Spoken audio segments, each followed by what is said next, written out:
أعوذ بالله من الشيطان الرجيم بسم الله الرحمن الرحيم الحمد لله الذي نحمده ونستعينه ونستغفره ونؤمن به ونتوكل عليه ونعوذ بالله من شرور أنفسنا ومن سيئات أعمالنا من يهد الله فلا مضل له ومن يضلل فلا هادي له ونشهد أن لا إله إلا الله ونشهد أن محمدا عبده ورسوله فأعوذ بالله من الشيطان الرجيم بسم الله الرحمن الرحيم أتأمرون الناس بالبر وتنسون أنفسكم وأنتم تتلون الكتاب أفلا تعقلون صدق الله العظيم أتأمرون الناس بالبر وتنسون أنفسكم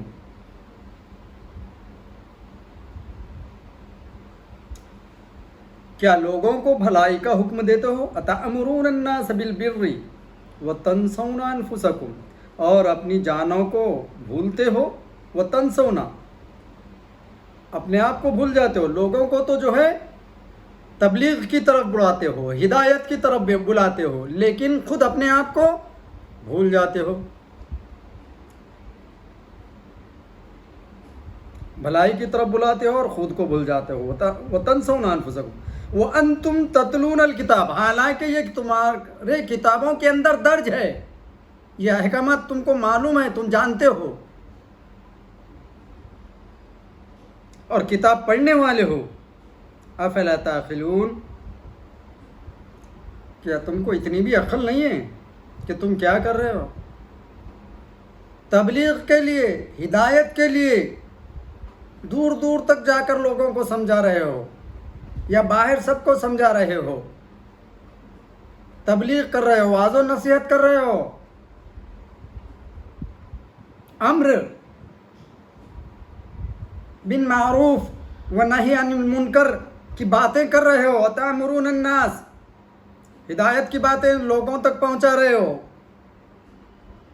لیکن اپنے آپ کو بھول رہے ہو، خود کی طرف، خود کے نفس کی طرف، خود کی عادات، خود کے اعتبار اور خود کے اخلاق، اپنے آپ پر تمہارا غور و فکر نہیں ہے، خود عامل با عمل نہ ہو، یہ بتانا یہاں مقصد ہے، اور اپنے آپ کو بھول رہے ہو، حالانکہ تم کلام اللہ پڑھتے ہو، کتابیں پڑھتے ہو، یا قوم بنی اسرائیل کی طرف یہ آیت جو متوجہ کر کے اتاری گئی کہ یہ علماء قوم بنی اسرائیل کی طرف جو واعظ و نصیحت کرتے تھے، لوگوں کو تو تربیت دیتے تھے، ہدایت کی تو باتیں بتاتے تھے، لیکن خود اپنے آپ عامل نہیں ہوتے تھے، بعمل نہیں ہوتے تھے، اور خود کو اپنے آپ کو بھول جاتے تھے، حالانکہ یہ سب وہ جانتے تھے۔ تو یہاں ان کی طرف تنبیہ ہو کر افلا تعقلون، کیا تم کو عقل نہیں، کیا تم یہ نہیں جانتے ہو؟ اس آیت کا پچھلی آیتوں سے چند طرح تعلق ہے کہ اس سے پہلے علماء بنی اسرائیل کے ان عیوبوں کو اصلاح کی گئی تھی جو سراسر عیب تھے، اور اب ان برائیوں سے روکا گیا جو ایک لحاظ سے برائیاں تھیں اور دوسرے لحاظ سے بھلائیاں، یعنی دوسروں کو اچھی باتیں کا حکم کرنا اور خود اس پر عمل نہ کرنا۔ دیکھو یہاں پر واعظ و نصیحت، تعلیم و تربیت دوسری جگہ، یعنی یہ آیت کو پہلی آیت کے بعد لانے کی وجہ بھی ظاہر ہو رہی ہے۔ پہلے کیا حکم تھا؟ اقیموا الصلاۃ وآتوا الزکاۃ وارکعوا مع الراکعین۔ دیکھو آیت میں قرآنی ترتیب کے اندر بھی دیکھو کہ پہلے خود کو درست کرنے کی ہدایت قرآن نے دی کہ پہلے اقیموا الصلاۃ، نماز قائم کرو، وآتوا الزکاۃ، زکات دو، یعنی خود عامل با عمل بنو۔ اس کے بعد یہ جو آیت آئی واعظ و نصیحت کرو، یعنی خود عمل پیرو ہو، اس کے بعد وہ واعظ و نصیحت کا تذکرہ آیا۔ تو اس سے پتہ یہ چلا کہ کچھ کہنے سے پہلے، واعظ و نصیحت یا ہدایت کی بتانے سے پہلے خود بندے کو عامل بعمل ہونا ضروری ہے۔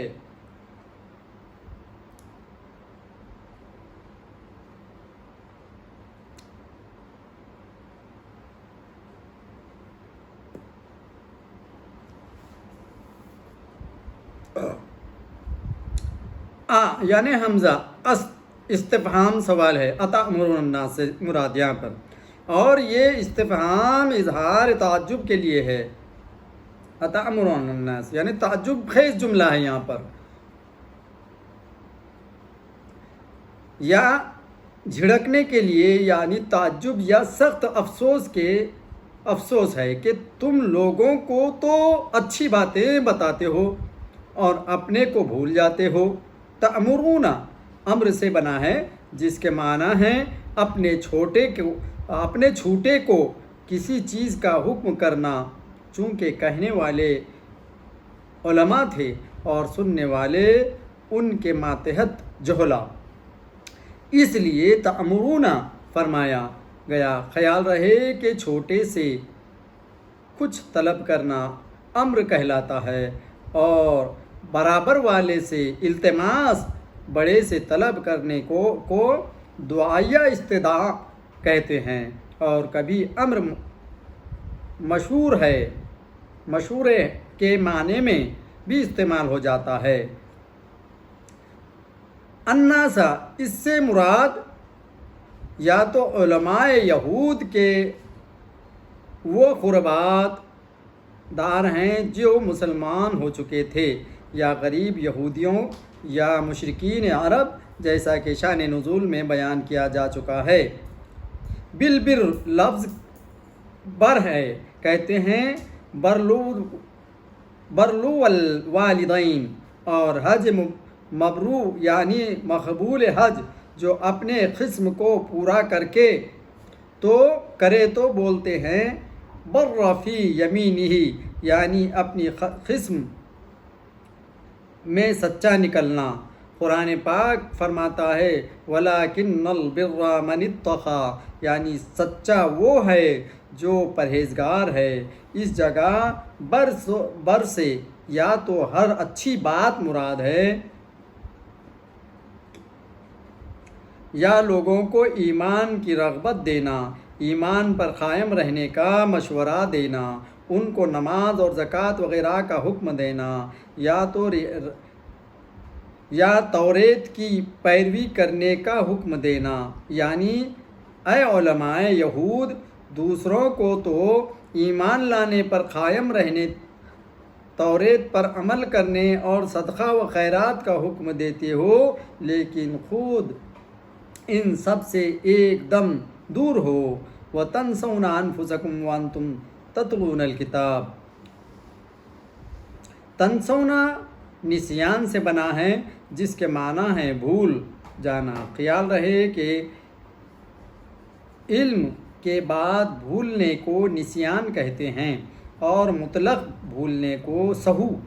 یہاں نسیان ترک چھوڑنے کے معنی ہیں، یعنی تم اپنے کو عمل سے ایسے دور رکھتے ہو جیسے کہ بھول ہی گئے، یا گویا تمہارے حق میں یہ آیتیں آئی ہی نہیں۔ وَأَنْتُمْ تَتْلُونَ الْكِتَابَ، تتلون تلاوت سے بنا ہے، جس کے معنی ہے متبرک چیز کو پڑھنا۔ تلاوت بھی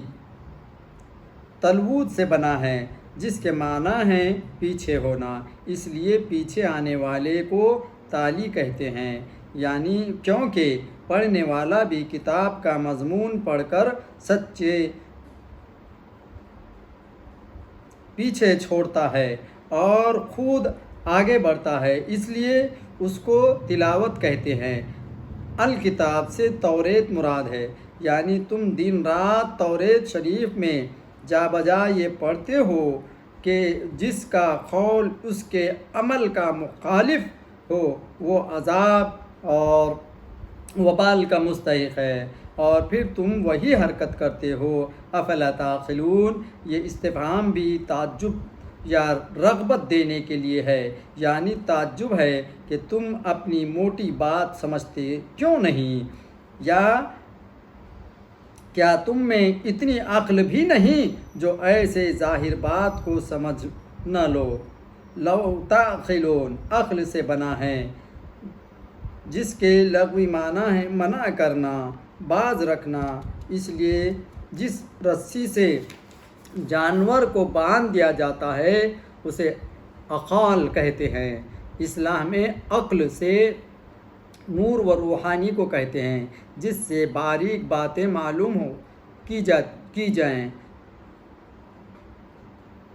عقل کا خزانہ دماغ یا دل ہے، اس لیے دماغ خراب ہو جانے پر، دل کے سخت غمگین ہونے پر انسان بے عقل ہو جاتا ہے۔ چونکہ یہ نور بھی انسان کو بری باتوں سے روکتا ہے اور نیکی پر قائم رکھتا ہے، اس لیے اس کو عقل کہا جاتا ہے۔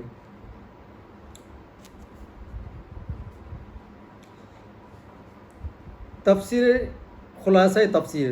اے علماء بنی اسرائیل، تم دوسروں کو تو اچھے اعمال کا حکم دیتے ہو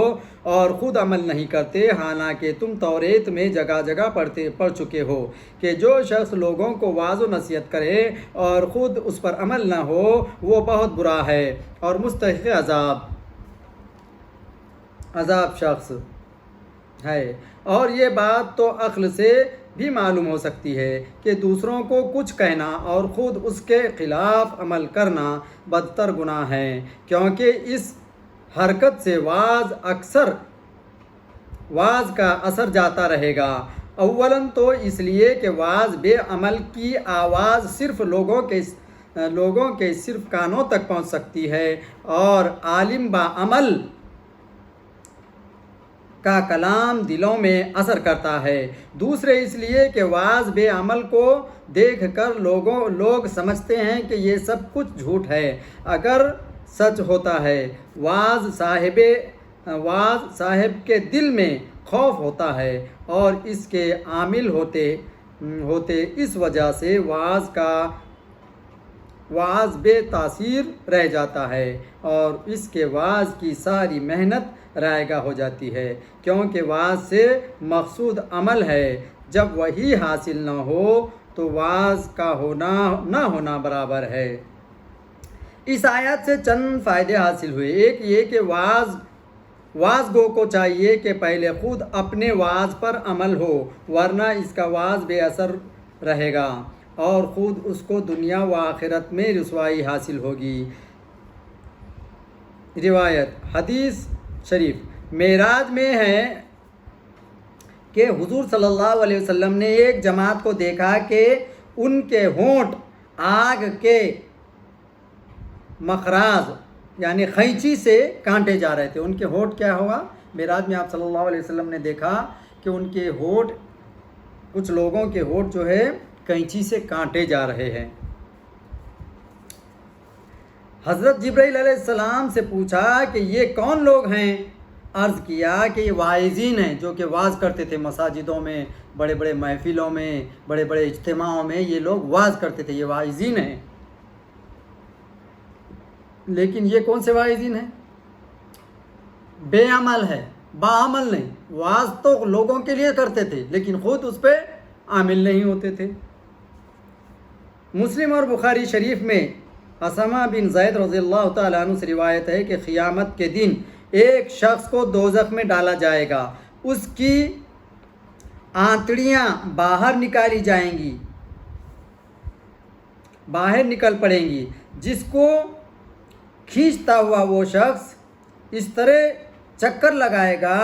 جیسے چکی کے ارد گرد گدھا گھومتا ہے۔ دوسرے دوزخی پوچھیں گے، اس کی حالت کو دیکھ کر دوسرے دوزخی پوچھیں گے، اس کے اتڑیاں باہر نکلی ہوئی ہوں گی، وہ اتڑیوں کے گول کھینچتا ہوا اتڑیوں کو گھومتا ہوگا۔ جب یہ حالت کو دیکھیں گے دوسرے دوزخی تو اس کو پوچھیں گے کہ تو بڑا واعظ و نصیحت کرنے والا بندہ تھا، لوگوں کو جو ہے واعظ و نصیحت کرنے والا تھا، اس بلا میں کیوں کر گرفتار ہوا؟ وہ کہے گا کہ میں واعظ تو تھا لیکن بے عمل تھا، یعنی واعظ تو کرتا تھا، خود عمل نہیں کرتا تھا۔ حضور صلی اللہ علیہ وسلم فرماتے ہیں کہ عالم بے عمل چراغ کی بتی کی طرح ہے۔ اس کی مثال دی گئی ہے، وہ چراغ کی بتی کی طرح ہے کہ وہ خود تو جلتی ہے، اوروں کو روشنی پہنچاتی ہے، لیکن خود کچھ بھی نہیں، جل کر خاک، اور اس کی روشنی لوگوں کو استفادہ اس کو سب کو ہوتا ہے لیکن اس کو نہیں ہوتا۔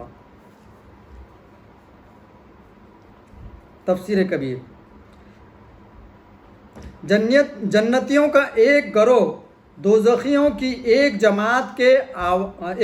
کو آواز دے گا کہ ہم تمہاری تعلیم سے جنت میں آ گئے۔ ایک گروہ ہوگا کہ دوزخیوں کو دیکھ کر آواز دے گا کہ ارے ہم تو تمہاری تعلیمات،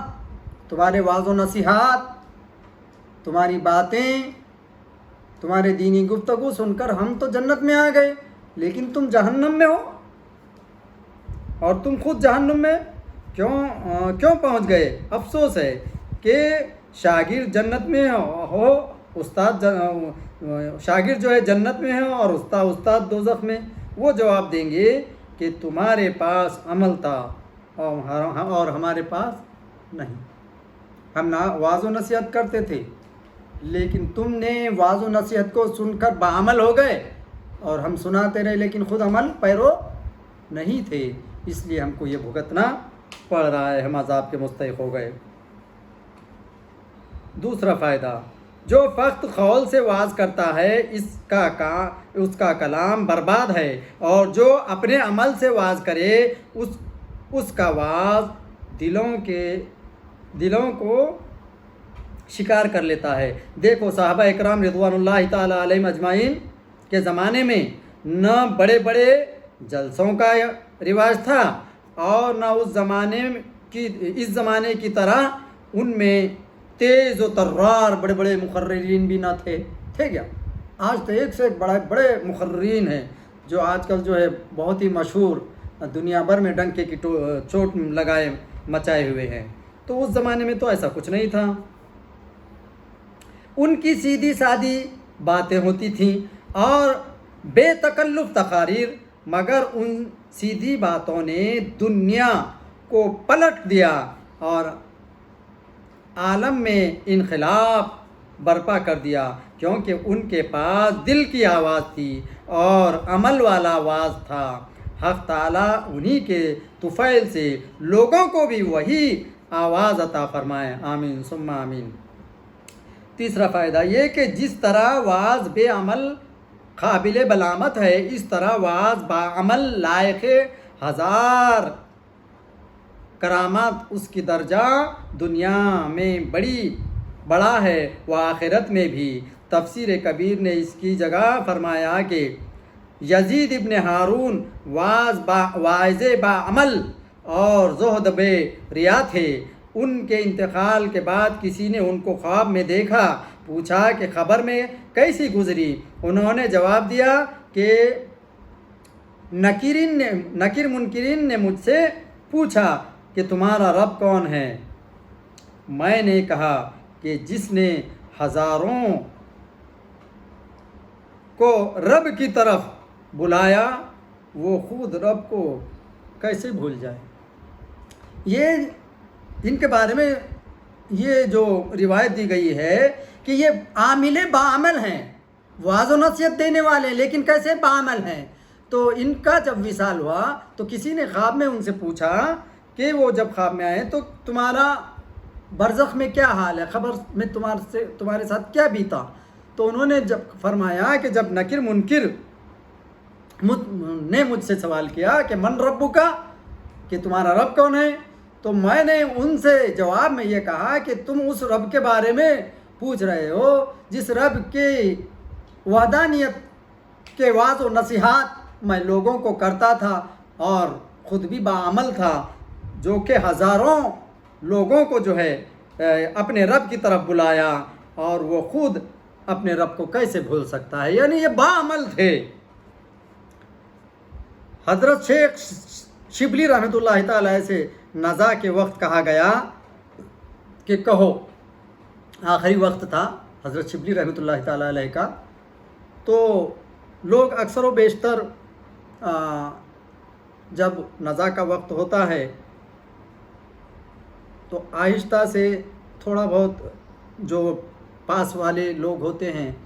ان کو یہ احکامات ہے کہ وہ آہستہ آہستہ خود کلمہ پڑھے، تاکہ جو نزا کی حالت میں بندہ ہے کہ اس کے زبان پہ بھی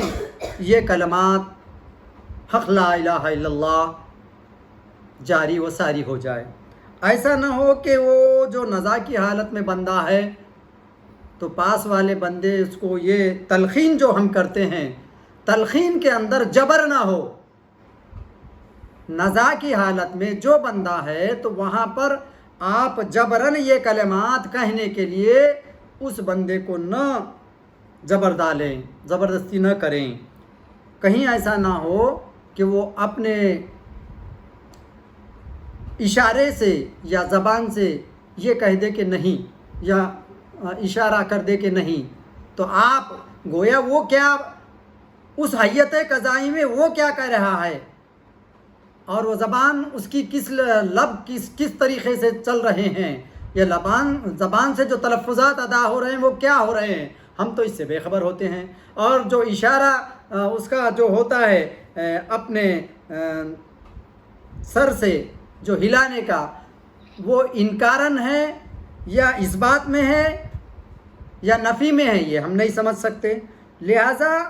یہ جو کلمات ہیں، یہ تلقینیہ کلمات ہم کو خود کو آہستہ آہستہ اس بندے کے پاس جو نزا کی حالت میں وہ خود اپنے کو پڑھنا چاہیے، تاکہ یہ کلمات اس تک رکعت بن کر پہنچے اور وہ اس کو پڑھ لے۔ لا الہ الا اللہ محمد رسول اللہ صلی اللہ علیہ وسلم۔ بہرحال میں یہاں پر یہ بتا رہا تھا کہ حضرت شیخ شبلی رحمۃ اللہ تعالیٰ علیہ کا نزا کا وقت ہے، تو ان کو تلقین کی گئی کہ پڑھو لا الہ الا اللہ محمد رسول اللہ۔ آپ نے جواب میں یہ شعر پڑھا، ان بیتا انت ساکنہ غیر محتاج الی السروج، یعنی جس گھر میں اے پیارے تو ہو وہاں چراغ کی ضرورت نہیں، جس دل میں ان کا دھیان ہو اسے زبان ہلانے کی ضرورت نہیں۔ یعنی یہ تو اولیاء کرام کی ہستی ہیں، تو ان کا رات دن ہر لمحہ ہر سیکنڈ ان کا جینا مرنا سب للہیت کے خاطر ہوتا ہے، ان کی سانس کا آنا جانا اللہ ہی کے لیے ہوتا ہے، تو ان کا دل کا دھڑکنا بھی جو ہے اللہ ہی کے خاطر ہوتا ہے۔ تو ان کے جملات یہ تھے مرتے وقت کہ تم مجھ کو بول رہے ہو کہ لا الہ الا اللہ پڑھو، جبکہ میرے دل کی ہر سانس جو ہے لا الہ الا اللہ محمد رسول اللہ، میرا سانس نکلنا ان کے لیے، سانس کا پہنچنا دل کے اندر وہ ہے۔ تو یہ وہ حالت میں پہنچنے کے لیے ویسے عامل با عمل ہونا ضروری ہے، تو وہ ولی کامل کی بات ہے۔ انسان پر اپنے نفس کا حق بھی ہے، اپنے عزیزوں کا بھی ہے، اور دوسرے اجنبیوں کا بھی ہے، یہ سب کے حقوق ہے، حقوق العباد میں آتے ہیں، لیکن سب سے پہلے اگر کسی کا حق ہے تو وہ اپنے نفس کا۔ کیوں کہ من عرف نفسہ فقد عرف ربہ، جس نے اپنے نفس کو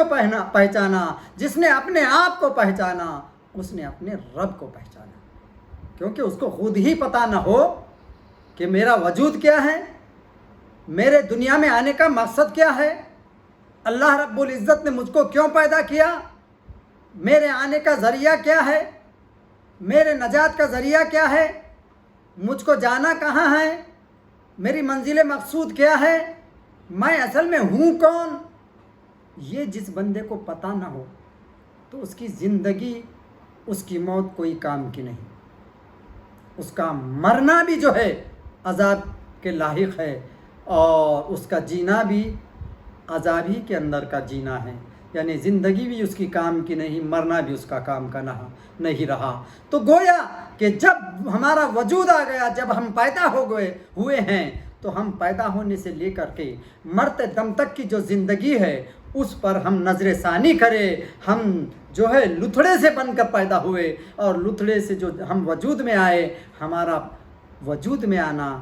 مقصد کیا ہے، اور زندگی میں دنیا میں رہنا مقصد کیا ہے، اور زندگی کے بعد جب ہم برزخ میں جائیں گے وہاں پر ہمارا مقصد کیا ہے، وہاں پر ہمارے ساتھ کیا سلوک ہوگا، آج ہمارے ساتھ کیا سلوک ہو رہا ہے، مرنے کے بعد کیا سلوک ہوگا، یعنی حاضر کا بھی ہم کو خیال ہو اور غائب کا بھی ہم کو خیال ہو، حاضر پر بھی ہمارا توقع ہو اور غائب پر بھی ہمارا جو ہے ایمان ہو، اور جو ایمان حاضر اور غائب پر ہے اور عالم الغیب و شہادہ کو جو مانتا ہے وہی ایمان والا ہے، وہی عامل بعمل بنے گا۔ جو ایسا نہ ہو کہ جو ہے حضور صلی اللہ علیہ وسلم، اب دیکھو، پہلے نفس کا حق ادا کرے،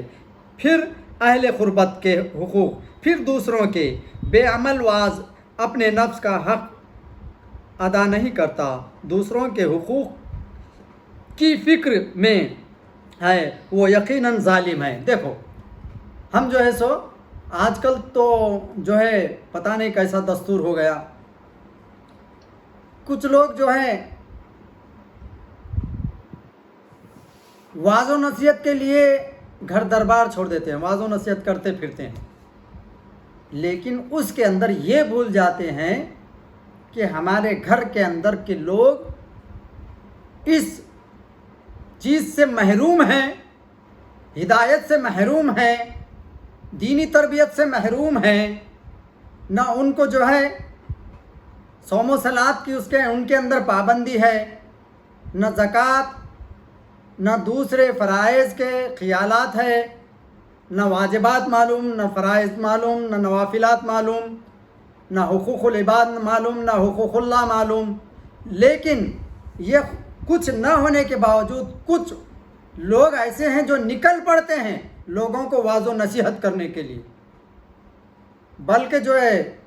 شہر شہر گھومتے رہتے ہیں، شہر شہر چھوڑ کر جو ہے ملک ملک گھومتے ہیں، ملک جو چھوڑ کر غیر ملک تک پہنچ جاتے ہیں، لیکن گھر ان کا ویسے ہی رہ جاتا ہے۔ یعنی جو حق سچ میں ادا کرنا چاہیے تھا وہ حق ان سے ادا نہیں ہوتا۔ تو پہلا حق کون سا ہے؟ پہلا حق ہے اپنے نفس کا، اس کے بعد اپنے اہل و اقارب کا، اس کے بعد محلے کا۔ کیوں کہ قرآن حکیم میں بھی ہے، یا ایھا الذین آمنوا قوا انفسکم واہلکم نارا، یا ایھا الذین آمنوا قوا انفسکم واہلکم نارا، اے ایمان والو بچا لو اپنے نفس کو، واہلکم نارا، اور اپنے اہل و عیال کو، کیسے؟ جہنم کی دہکتی ہوئی بھڑکتی ہوئی آگ سے، یا ایھا الذین آمنوا قوا انفسکم واہلکم نارا۔ تو مجھ کو چاہیے کہ پہلے میرے گھر کی میں فکر کروں۔ اگر ہر بندہ نفسی نفسی، جو کہ روز محشر کے دن ہوگا، وہی نفسی نفسی والا بندہ اپنے نفس کے ساتھ اپنے گھر والے نفوس کو ساتھ لے لے، تو وہ بھی نفس جو ہے تمہارے نفس کے ساتھ نجات کے حقدار بن جائیں گے، ورنہ وہ بھی جو ہے نفسی نفسی میں ادھر ادھر دیکھتے رہیں گے کہ کوئی ہماری شفاعت کا ذریعہ بنے۔ کوئی شفاعت کا ذریعہ نہیں بنے گا، بلکہ وہی بندہ، اسی سے پرسش ہوگی جو کہ وقت واحد تمہارے گھر کا بڑا تھا، باپ تھا، دادا تھا، سرپرست تھا، اسی سے پوچھا جائے گا کہ تم نے خود نے اپنے نفس کی ہدایت کی؟ اس کے بعد یہ سوال ہوگا کہ تم خود اچھے بن گئے، پابند بن گئے؟ کیا تم نے اہل و اقارب، تمہارے بچوں کی، تمہارے بھائیوں کی، تمہارے گھر والوں کی، تمہارے رشتہ داروں کی، تمہارے پاس پڑوس کی یکے بعد کرے؟ یعنی یہ آلات، پہلے خود اپنے حالات سے نکلے گا، پھر آلات میں جائے گا، آلات میں آتے ہیں اولاد، پھر وہ آلات سے نکلے گا رشتہ دار، وہ آلات سے نکلے گا اہل و اقارب، وہ آلات سے نکلے گا پھر جو ہے محلہ، پھر وہ آلات۔ یہ دائرے ہیں، جب تک یہ دائرے چھوڑ کر کے تم پورے دنیا کی فکر کرو گے تو یہ تمہارے نفس کے کام کی ہے، نہ تمہارے اپنے آپ کی کام کی ہے، نہ اہل و عیال کے کام کی ہے۔ اگر تم کو درست کرنا ہے تو سب سے پہلے خود عامل با عمل بنو، پابند صوم و صلات بنو، پابند دین و دنیا بنو، اس کے بعد اپنے اہل و قریب، اپنے گھر والوں کو درست کرو، بنیادی تعلیم اپنے گھر والوں کو دو، پھر جو ہے سو اہل و قریب، پھر اس کے بعد سوچو۔ اگر ہر بندہ یہ عمل کرے گا انشاءاللہ تم کو اپنا در، پہلے گھر سوچو تو تم کو اپنا در چھوڑنے کی نوبت نہیں آئے گی۔ تم آج اپنا در چھوڑ کر کے، گھر چھوڑ کر کے باہر واعظ و نصیحت کرتے پھر رہو، الٹی گنگا بہہ رہی۔ آج تم پچھتا رہے ہو اور قیامت تک پچھتاتے رہو گے۔ اس کی وجہ یہ ہے کہ تم نے اپنے گھر کی تربیت چھوڑ دی، تم نے اپنی اولاد کی تربیت چھوڑ دی، تم نے اپنے نفس کی تربیت چھوڑ دی اور لوگوں کی فکر کرتے پھر رہے ہو۔ تم ہزارہا نہیں لاکھاں لوگوں کے اجتماع لیتے بیٹھو، لیکن کوئی اثر نہیں ہوگا جب تک کہ تم اپنے نفس کو، اپنے آپ کو، اپنے گھر کو، اپنے اہل بیت کو نہیں درست کرو گے۔ تب تک کچھ نہ تمہارے لیے فائدہ ہوگا، خود اپنے نفس کے لیے، نہ تمہارے اہل و اقارب کے لیے، نہ ان کے لیے محشر کے دن سرخروئی آئے گی، نہ خود تمہارے اپنے نفس کے لیے تم سرخرو بنو گے۔ اللہ اور اس کے رسول کے نظر میں اگر تم کو سرخرو بننا ہے تو خود اپنے نفس کو، اپنے آپ کو سدھار لو، خود اپنے عامل باعمل بنو، خود اس کے بعد اپنے اولاد، اپنے گھر کو سدھارو، ان پر دینی تربیت کی جڑ ڈالو، دینی تربیت کی طرف ان کو راغب کرو، ان کو کم سے کم جو ہے دینی جتنے کم سے کم معلومات ہونا چاہیے وہ معلومات دینے کی کوشش کرو۔ پھر جو ہے یہ جب معلومات اپنے گھر والوں کی کو بن جائے گی، ان کا ذہن بنے گا، تو وہ جائز ناجائز کے اندر جو فرق ہوتا ہے اس فرق کو محسوس کریں گے اور شیاطینی رغبات سے بچیں گے، دجال کے فتنوں سے بچیں گے۔ ہم اگر یہ اپنے گھر کو سدھارنا چھوڑ کر کے لوگوں کی فکر کرتے بیٹھیں گے تو تمہارا گھر بھی برباد ہوگا، تمہارا نفس بھی برباد ہوگا، شیطان کی طرح تم بھی ملعون ہو جاؤ گے۔ شیطان ہمیشہ دوسروں کا سوچتا رہا، خود اپنے آپ کا نہیں سوچا، راندہ بارگاہ ہو گیا۔ لہٰذا خود اپنے نفس کو، اپنے آپ کو سدھارو، دینی تربیت میں لاؤ، اپنے آپ کے اندر کی جو برائیاں ہیں اس کو دیکھتے رہو، اسی سے تم کو فرصت نہیں ہوگی۔ اپنے آپ کو سدھارتے سدھارتے تم مر جاؤ گے، لیکن اپنے اندر کی جو ہے بدگمانیاں تم کو کچھ نہ کچھ نظر آتی رہے گی، اسی کو درست کرتے رہو، اپنے اہل و اقارب کو درست کرتے رہو، خاندان کے لوگوں کو درست کرتے رہو۔ ہر بندہ اگر یہ کرے گا تو سب جو ہے حشاش بشاش رہے گے، کوئی جو ہے ہر بندہ نیکوکار بنے گا، بدگمانیاں نہیں ہوگی، بد اخلاق لوگ نہیں ہوں گے، سب ادب و اعتبار کے لوگ رہیں گے اور آپس میں بھائی چارگی بڑھے گی، میل و محبت میں بڑھیں گے۔ جب تم اپنے آپ کو، اپنے اہل اقارب کو، خاندان ہی کوئی نہیں سمجھا سکے، سب کو ایک جٹ نہیں کر سکے تو تم لوگوں کو کتنا بیان دے کر کے کیا درست کر پاؤ گے؟ اس لیے آپ لوگوں سے دعا ہے کہ سب سے پہلے اپنے آپ کو، اپنے نفس کو سدھارو، پھر اہل و اقارب کی طرف راغب ہو جاؤ۔ اللہ رب العزت سب سے پہلے ہم کو اپنے نفس کو سدھارنے کی توفیق عطا فرمائے اور اس کے بعد ہمارے گھر والوں کو سدھارنے کی توفیق دے اور سب کو عامل با عمل بنائے۔ وآخر الدعوانا ان الحمد للہ رب العالمین۔